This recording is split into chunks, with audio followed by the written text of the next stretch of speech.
Hey guys, wanna know how to change your landscape video to portrait in Filmora?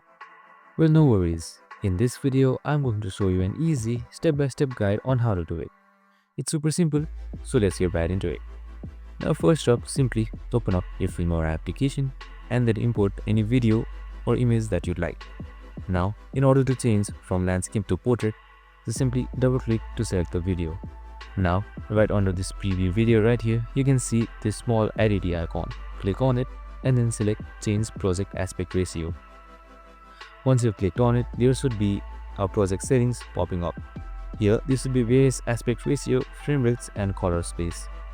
Now, since we want to change from landscape to portrait, just simply select this aspect ratio right here.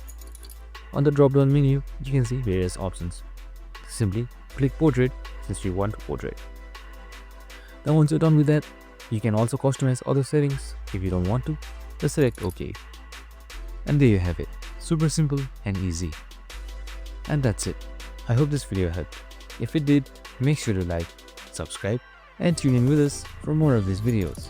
See you in the next one.